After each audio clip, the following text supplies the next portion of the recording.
idza ja'atuhumul hasanatu qalu lana hadhihi wa in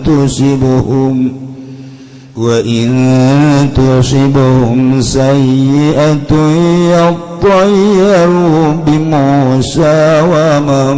ma'ah ala innama ta'irukum 'indallah walakinna aktsarahum la ya'lamun wallahu a'lamu bimuradih. Kularang pangan musim kemarau nu panjang paceklik anu luar biasa dahareun teu aya bubuahan mimiti dikurangan ku Gusti Allah datang kerat bubuahan anu maksudna la'allahum yazakkarun supaya nyana areling aringet kapituturan jeung kanasehatan ku ayana tahun-tahun pahila tersebut bahwa horenganan aya nu menguasai aya nu biboga diharapkeun babalik pikiranana payu'minuna ariman ka Allah iman ka Kangjeng Nabi Musa alaihi salam.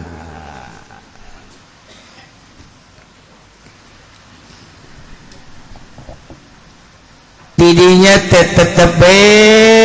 masyarakat teu daek iman ka Allah. Terus makin menjadi-jadi kafirna ka Allah. Leuwih Fir'aun jeung para ponggawan dikersakeun ku Gusti Allah teh deui Gusti Allah teh mere ka umat Fir'aun ka kaum Fir'aun di tengah-tengah keur paila teh dibere hujan ku Gusti Allah padahal eta teh setelah menta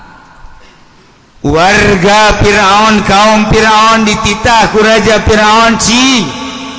coba atuh sia daratan ka ditu ka Musa bebeja coba atuh ieu panghujanankeun coba datang ka ditu daratang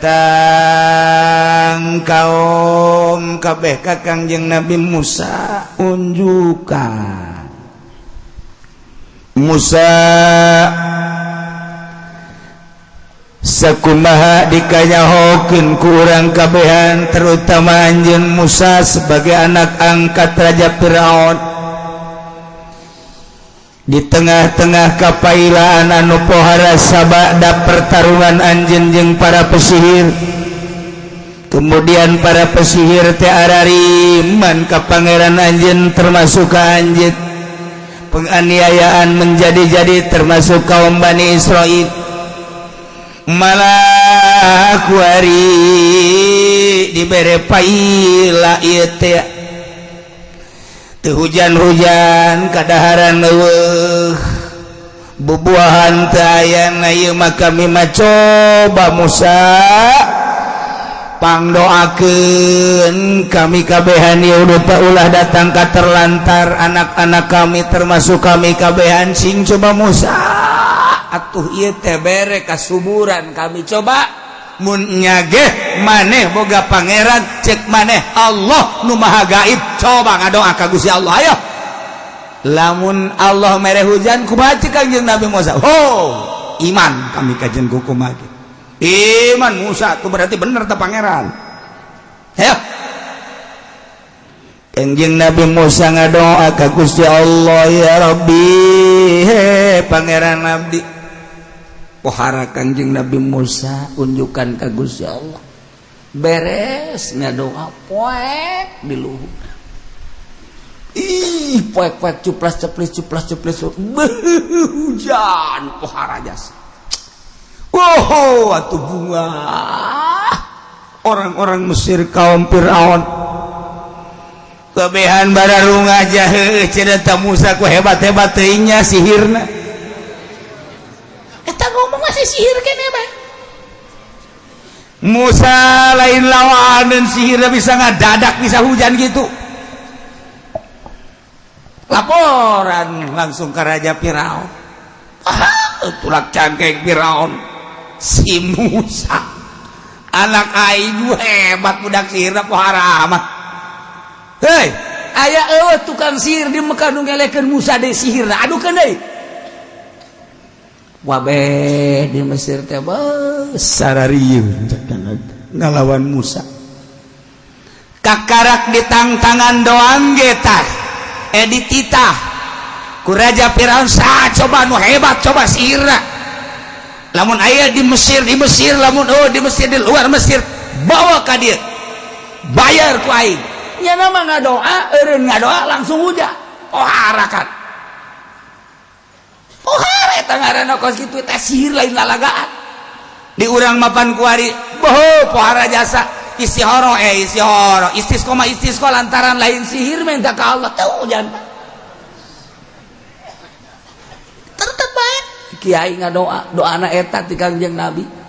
tapi kan teu hujan ulah leutik hate terus wae ganjaran meunang cak masyarakat yang perlu ganjaran hujan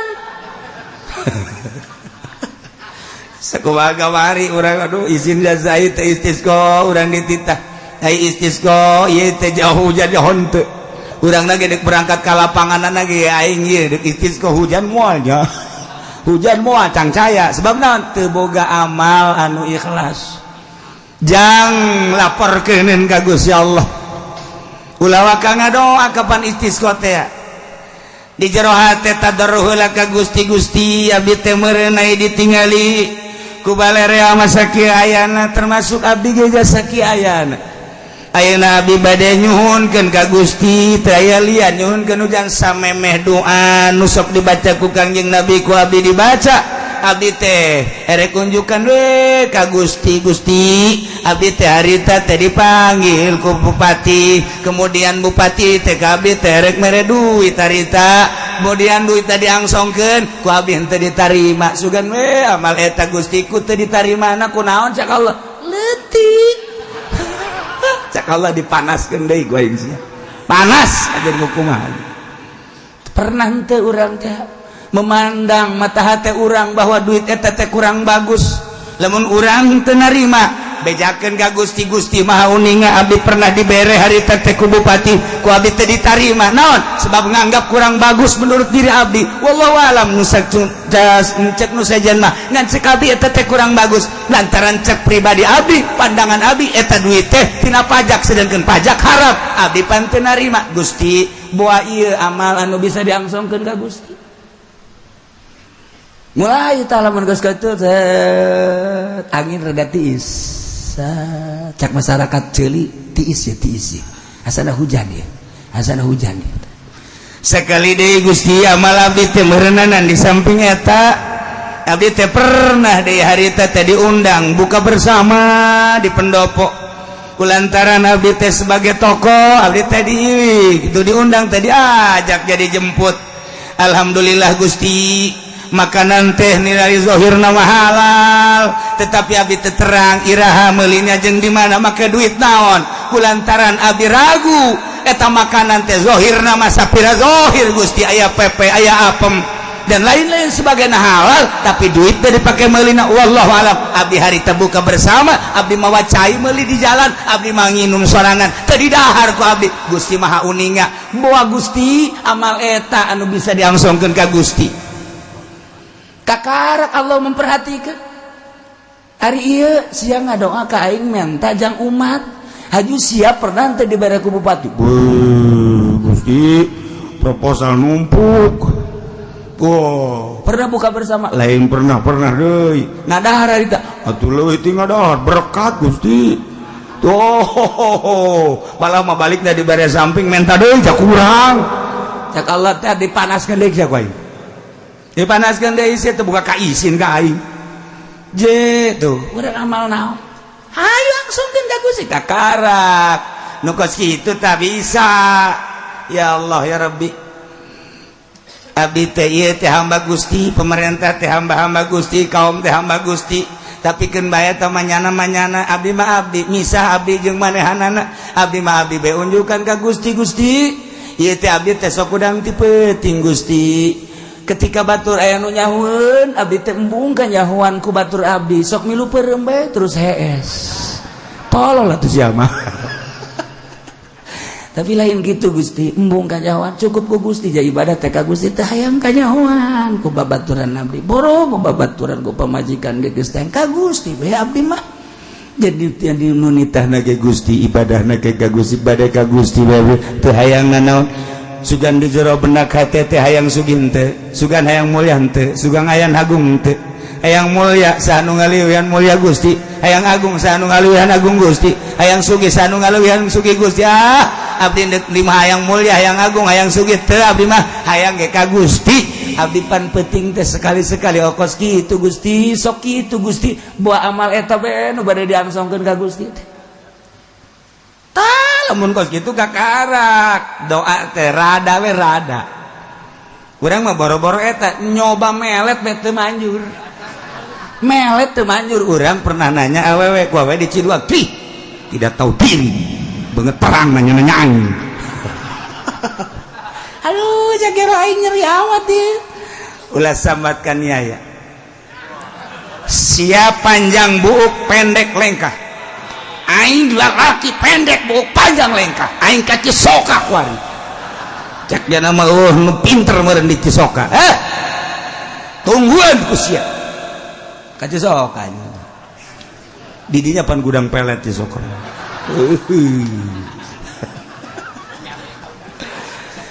datang ada gaji soka cerik diharapkan Kiai Hikmat aya naon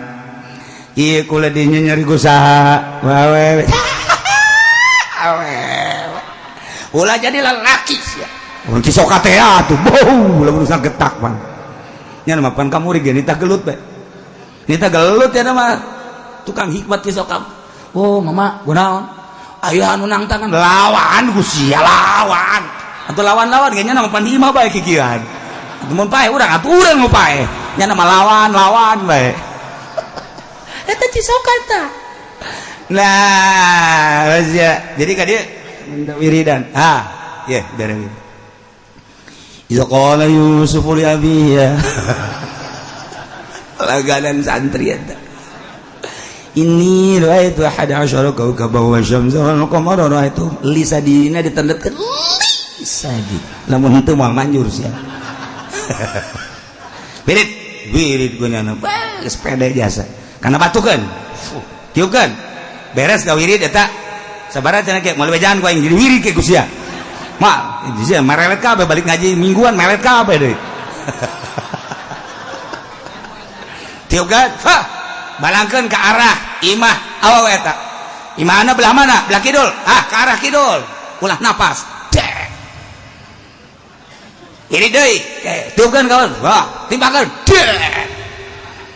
sapeting dua peting tilu peting pas batu ragag ngerenjaknya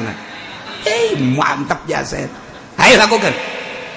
bener tilu peting rejak udah awewe eta ge jam 2 ya aya naon cek nya ngarenjak teh ulai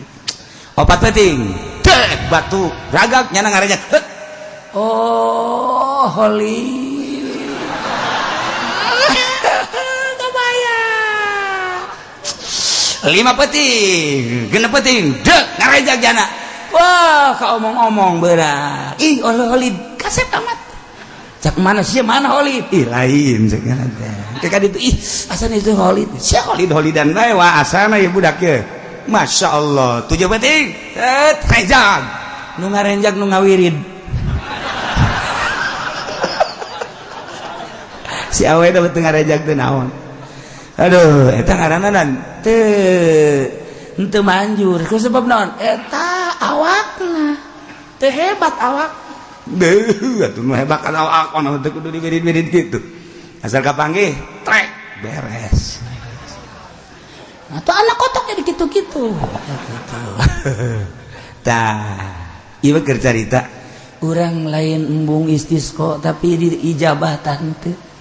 Cenah ulah cangcaya gitu pugu kiaina ge dek berangkat dijabah moalnya dijabah moal teh teh boga pikiran gitu. Moal teu masarua jeung urang de gelut menang moal aing menang teu moal. Tapi lamun urang gelut menang aing kajen kumaha ge boga kayakinan menang. Mun teu menang pae. Tapi kalau yakin, itu ada yakin. Kos ngajepret buah budak ya, baik ya. Ngajepret boga cara, hiji ulah napas, ngajepretna set, cek aing benang-benang ya, cek aing benang-benang, set, cek benang. Tapi lamun nya ngajepret benang moalnya, beuneu moal. Moal eta pas kitu ngaranna mang-mang. Salat ya salat. Allahu Akbar, tarima moal. Moal, jadi teh moal, jadi moal. Tuh, batak istisqa ge. Ulah boga pikiran, hujan moal, hujan. Boga keyakinan. Tas ngadoapan teh hujan, tetep hujan. Ieu panas, hujan. Cak aing hujan. Jan teh kieu isuk hujanna. Dalakan ge isuk. Isuk teh hujan deui isuk. Aing yakin hujan kajeun tuh. Ke tungguan ge. Dan sebulan benar hujan tuh hasil istisqa jauh beda pan. Ti istisqa hujan teh angel. Di jabana sebulan cenah.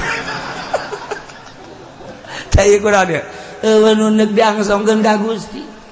Mana nu neuk diangsongkeun ka Gusti? Isin. Nu mantap para awali Allah isin. Isin teh. Neuk istisqa teh isin. Sebab naon? Cacampuranna jeung saha? Dadaharan padaharanna naon? Iya tuh pangeran pan dina hadis teh beuh jelema ngadoa Allahumma horenganan kadaharan haram Allahumma horeng dedeulana haram Allahumma horeng pikiran lain ka Allah mana bisa diijabah. Kangjeng Nabi Musa mah begitu ngangkat leungeun menta hujan ka Gusti Allah harita keneh di luhur langit ku Gusti Allah ditiup melalui angin. Poek luar biasa mega sa Mesir nutupan Mesir telila langsung meribis hujan pohara jasa begitu kanyahoan laporan gitu ka Firaun cek raja Firaun pohara amat ieu sihir Musa tandingan coba kusia eueuh nu daek lain mah cek anu palalinter lain tandingkeun kadenge ku Kangjeng Nabi Musa bahwa Kangjeng Nabi Musa teh deuk diadukeun deui jeung sihir. Datang Kangjeng Nabi Musa ka Raja Firaun. Firaun anak angkat ieu gagah jasa. Bejana deuk diadukeun deui jeung pesihir-pesihir datangkeun ka dieu. Asupkeun kunyana leungeun ka dieu. Kejero kelek. Kaluarkeun deui Masya Allah hurung pandon poe elek. Urang ge coba-coba asupkeun coba ka kelek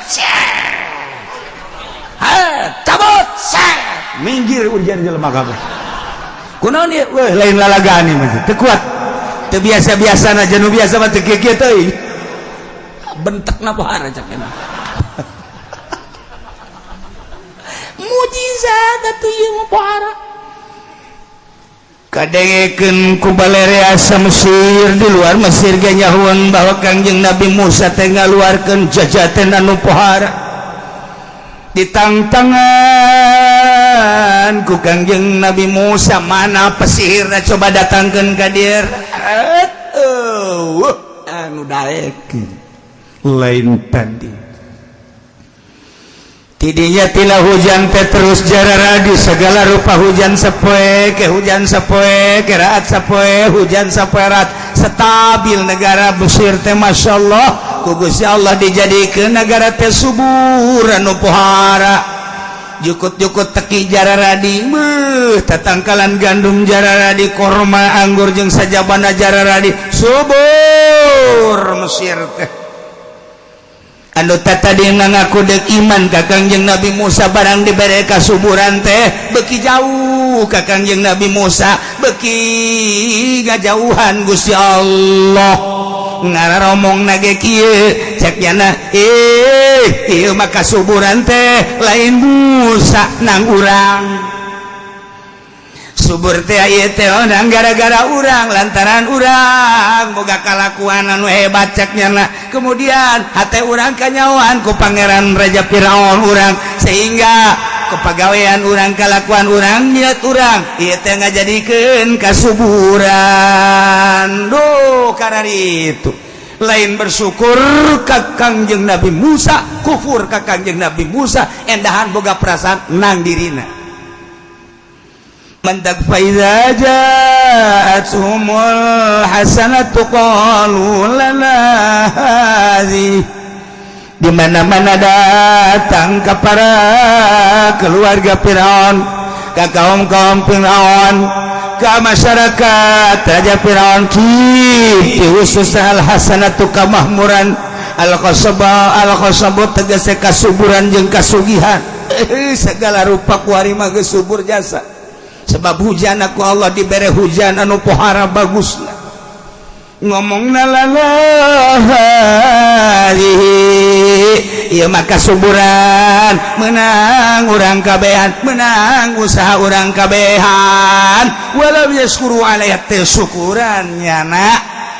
ka Gusti Allah ka Kangjeng Nabi Musa teh syukuran endahan boga rarasaan nang nyana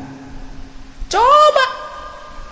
urang ge kuari di teknologi teh geus pohara jasa kuari di Indonesia teh segala rupa emus pohara nah kuari boga rasa menang urang silaka awas lain syukuran ke Allah kufuran boga ilmu boga rasa nu urang teh ilmu tenang urang boga kabisa boga rasa kabisa tenang urang urang jitu dina politik boga rasa menang urang hebat dina ekonomi boga rasa na urang diterapkan di sebuah negara kemudian dipakai asanang urang deleukeun bakal disiksa deui ku Gusti Allah lain syukuran ka Gusti Allah boga ilmu ai ilmu teh anu saha nu Allah ai urang nanangieun sa nangieun Allah ai ilmu diterapkeun di ka urang teh nang nerapkeun sa nang Allah nah atuh boga rasa pinter wa ma utitu minal ilmi illa qalila sabakatul hiber-hiber aja takabur ku ilmu deleukeun jelema awas bakal ka penjara ku ilmuna teu saeutik menteri ngarasa hebat lain syukuran ka Allah boga rasa pinter-pinter nang sorangan padahal nang Gusti Allah di penjara ku ilmuna sorangan sabara gubernur di penjara ku ilmuna sorangan ku kabisana sorangan di penjara jadi gubernur pinter berarti di penjara ku kapinterannya anak sebab lain bersyukur ke Allah menteri sabaraha anu di penjara ku kapinteran anak pinter teh menjarakeun anak bupati nu di penjara sabaraha doktor nu di penjara sabaraha insinyur di penjara sabaraha eta teh berarti ku kapinteran anak pinter menjarakeun anak kunaon eta teu bersyukur ke Allah ieu sarua jeung kaum Firaun lana hadhi nang urang pertanian subur atuh pan urang teh ahli pertanian dikerahkeun seluruh pemikir dina pertanian nah ieu teh bentukna tangkal ieu tangkal ngarambat maka kekuatanna bakal sekian bulan cek ahli kitu pertanian di urang aya IPB Bogor nah ieu ieu teh pertanian ieu teh samangka ieu carana kudu kieu ieu cabe carana kudu kieu ieu bonteng carana kudu kieu ieu pare kudu kieu ieu teh jagong kudu kieu dikerahkeun ilmu pertanian anak kemudian subur ieu teh ngandung ieu ngandung ieu obatna kudu ieu antina kudu ieu hebat jana terus boga rasa nang dirina sorangan lain syukuran ka Allah kufuran deleukeun ka di ujungna boga rasa nang sorangan bisa berpolitik nang sorangan boga rarasaan teh nang sorangan ekonomi asal nang sorangan dan lain-lain sebagainya iya persis qalu lana hadhihi cek kaum Firaun ieu mah teu kasuburan teh lain nang Musa tapi lana hadhihi nang urang kabehan beuki kufur coba ku Gusti Allah setelah subur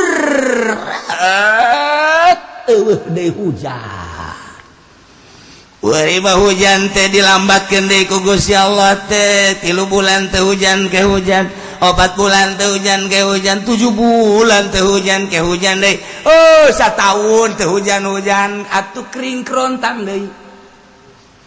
kuari mah jujukutan teh teki-teki pararae tangkal awi pararae tangkal cau pararae wabeh pararae dek sosonoan ge jeung pamajikan ge pararanas engke hese mandi nanyar ge jana dek kumaha mah urang gugulingan di taneuh panas baila deui wari mah dicoba deui ku Gusti Allah teh hujan teh turun sehingga jajadian atuh pasar teh jalan perekonomian teh jalan kuari madarat deui kumata ngaromongna gara-gara Musa ya iya gara-gara Musa jeung kaumna ya Bani Israil ieu urang jadi kos kieu deui ieu Musa ieu biang keladina Musa anu mawa sial teh Musa anu mawa tolol teh Musa ieu goblok ieu Musa ieu di goblok-goblok ditolol-tolol di sia-sia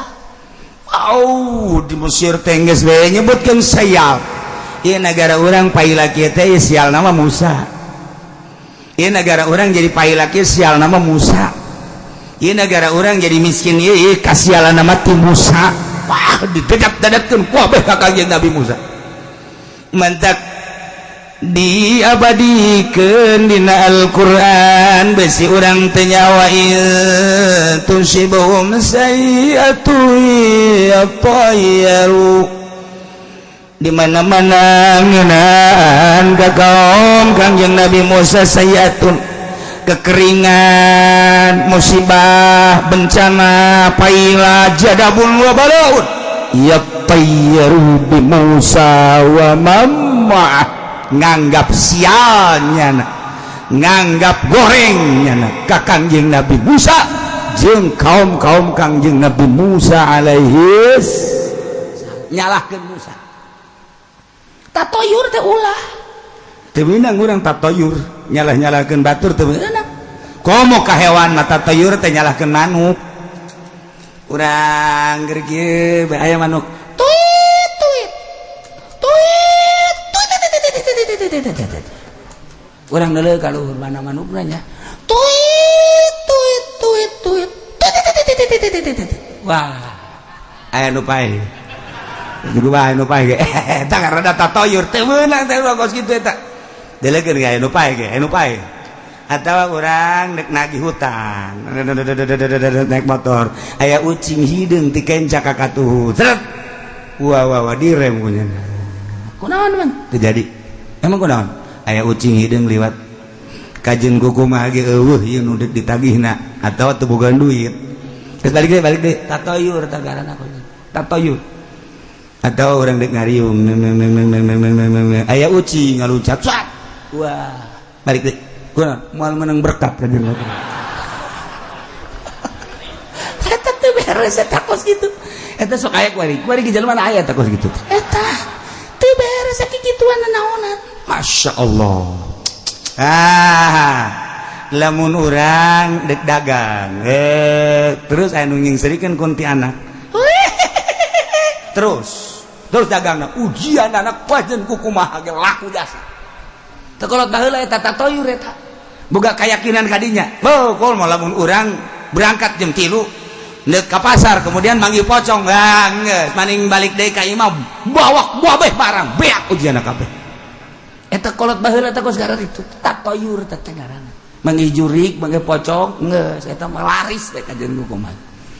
urang lamun deuk nganjang aya ucing putih liwat tika tuh kakenca set geus ulah ragu-ragu daekeun tabak kajen kukumaha ge pokona mah urang memeh datang nya geus mapag jaet sini eta tatoyur kos kitu garana eta teh zaman jahiliyah teh loba nu mantap Kangjeng Nabi diutus nu kos kitu dipicinan ulah sok percaya ka nu kos kitu tatoyur ngaranna nyial-nyialkeun atau nggak bagus-baguskeun ka hewan wabeh lain nang hewan nang Allah subhanahu wa ta'ala urang sok masih kena aya eta kos kitu aya kene aya kene komo lamun dek nyin imah bebeja ka kolot siana gini mah ke bulan naon ya ana caraka data sawal ieu bulan naon oh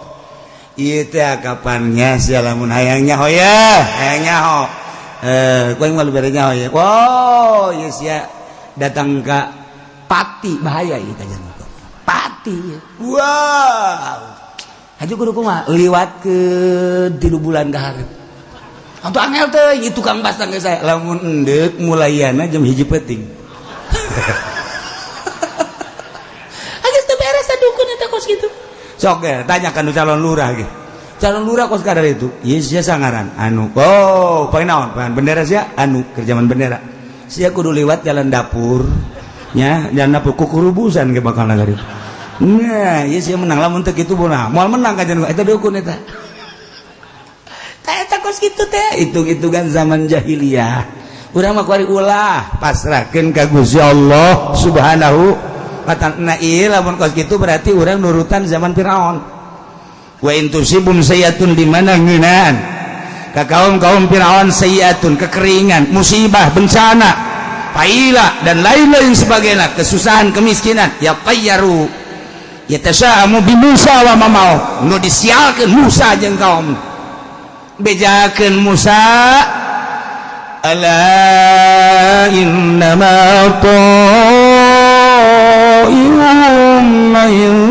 indallah ala eling innama ta'iruhum tayadai ai kasialan kagorengan mah eta kabeh lain tina hewan lain tina manuk lain tina makhluk kabeh ge indallah ti Gusti Allah yatihim anu ku Gusti Allah didatangkeun teh jang supaya jadi itibar ka urang ieu teh subur kade kasuburan ieu teh ti Allah su urang syukuran ka Allah ieu teh susah yuk kade susah teh ti Gusti Allah paila teh ti Gusti Allah meureun ieu teh aku gantaran urang jauh ka Allah yuk coba urang tararobat ka Allah maksudna supaya kitu cuman walakin aktsaruhum la ya'lamun ngan lolobana manusia khususnya kaum Firaun teu nyahoeun bahwa anu didatangkeun ka kaum teh ti Gusti Allah nya nama tetep bae nyalakeun sial-sialkeun nyial-nyialkeun ka Kangjeng Nabi Musa alaihis wa qalu mahma tatina bihi min ayatin litasarana biha fama nahnu laka bimu'minin kabangkawarahan kaum-kaum Firaun termasuk Raja Firaun setelah Kanjeng Nabi Musa ngaluarkeun naon kitu mukjizat anu pohara dimimiti mukjizat tongkat anu kasaksian ku balarea ditambahan deui ku mukjizat leungeun anu ngagenyai ngalehkeun panon poe ditambah deui doa-doa Kangjeng Nabi Musa anu langsung dijabah ka Gusti Allah ku Gusti Allah kumaha reaksi kaum Firaun ngaromongna Firaun berikut kaumna teu kira-kira Musa tak ida bihi min ayati di mana baik iraha baik anjeun datang ke kami bawa sihir sebagai tanda-tanda kehebatan mana litasarona biha mana dekihir kami dengan berbagai sihir ulani sihir-sihir nu geus pernah didatangkeun ke kami ya tongkat ya leungeun ya doa-doa mana tatap fama nahnu laka bimu'minin kami gurat batu moal iman saya ketik acan ka maneh Musa oh harapan eta maneh gak datangkeun sihir deui leuwih tibatan sihir nu geus didatangkeun ku maneh taruh deui sihir atau datang deui tatap maneh mawa sihir ka kami moal iman buah kawarah nah ieu hatena teh geus gurat batu teu daekeun iman ka Allah teu daekeun iman ka Kangjeng Nabi Musa alaihis pan eta pohara hidayah lamun geus ditutup ku Gusti Allah kurang kumaha Kangjeng Nabi Musa mere mujizat pesihir dielehkeun dengan tongkatna kurang hebat kene leungeun diacungkeun ka luhur ngelehkeun sinar panon poe kurang hebat doa Kangjeng Nabi Musa minta dieuweukeun paila langsung doa rek hujan tetep bae dianggap da sihir tur teu iman ka Kangjeng Nabi Musa ieulah hidayah